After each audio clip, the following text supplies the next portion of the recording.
धुरंधर movie देखने के बाद या उससे मुतालिक बातें सुनने के बाद पहला रिएक्शन आपका क्या था?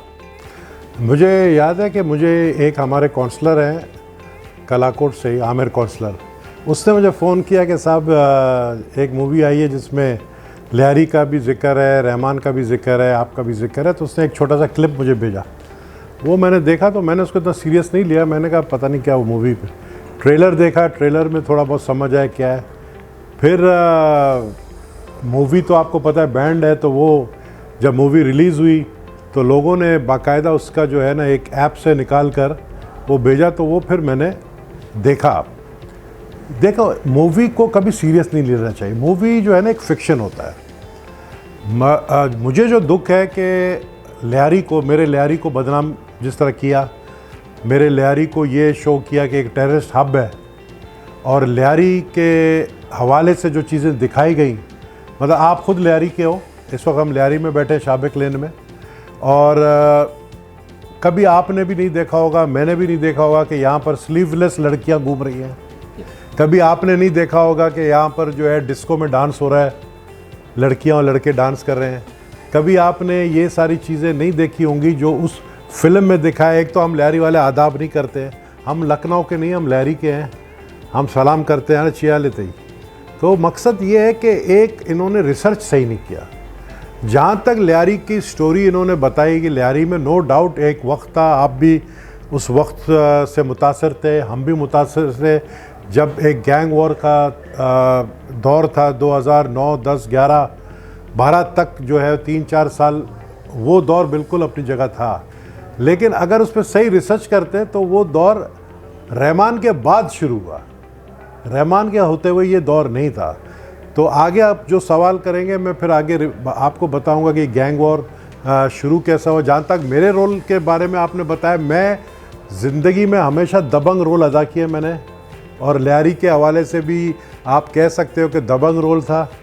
लियारी के हवाले से आप लोगों को याद होगा कि मैं वाहिद बंदा था एक MNA होते हुए कि मैं इनको चैलेंज करता था गैंग वॉर वालों को, और मैं बाकायदा इनके एरिया में अकेला आता था। और मेरा एक आप वॉइस देखना तो गाइड ऑफ कराची जो अमेरिकन चैनल है, उसमें दिखाया कि जब इन्होंने चैलेंज किया कि नबील गबोल लियारी में आएगा तो हम इसको ज़िंदा जाने नहीं देंगे, तो आप ही के मीडिया के कुछ लोगों ने कहा कि आप लियारी खुद नहीं जाते तो हम कैसे जाएं। मैंने कहा चलो मैं तुम लोगों को ले जाता हूँ। मैं इनको लेकर आया इधर, ये सामने ही, ये अली होटल के सामने वो हालात थे जब मैं वहाँ पे पहुँचा। और मेरे साथ कौन था इस कैरेक्टर में, इस फिल्म में उसका कैरेक्टर भी है, उस पर मैं बात नहीं करना चाहता हूँ क्योंकि वो अब पुलिस में थे और अल्लाह को प्यारे हो गए, चौधरी असलम साहब। तो जब मैं यहाँ उसमें सरदार साहब आएंगे, अभी तो हम फिल्म पर मरकूज रखें कि फिल्म में आपके साथ जो फिल्म में जो ज्यादती की है, क्या ऐसी बातें थी? मिसाल के तौर पर हम कहें कि ठीक है, रहमान को अक्षय खन्ना दिया गया और चौधरी असलम को संजय दत्त दिया गया, बड़े बड़े नाम हैं, और आपको राकेश बेदी जो एक मतलब एक मज़ाहिया फनकार है, ये भी एक हाँ देखो ना, वो कहता है, राकेश बेदी कहता है अपने एक इंटरव्यू में कि मेरी शक्ल नबील गौल से मिलती है। मैंने कहा अल्लाह का शुक्र है मैं तुमसे ज़्यादा खूबसूरत हूँ।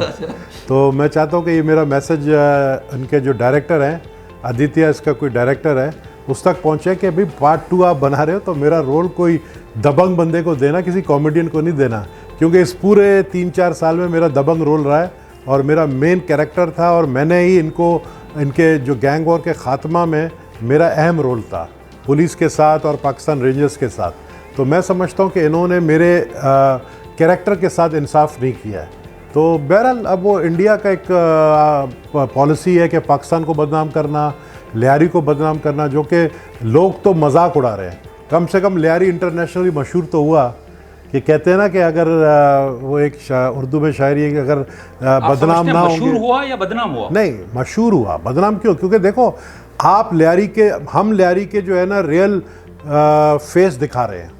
आप लियारी घूमे, आपको पता मुझे खाना पीने का शौक़ है, मैं इसी लियारी में निकलता हूँ, रेस्टोरेंट में बैठ के रात को 2-2 बजे खाना खाता हूँ, चाय पीते हैं,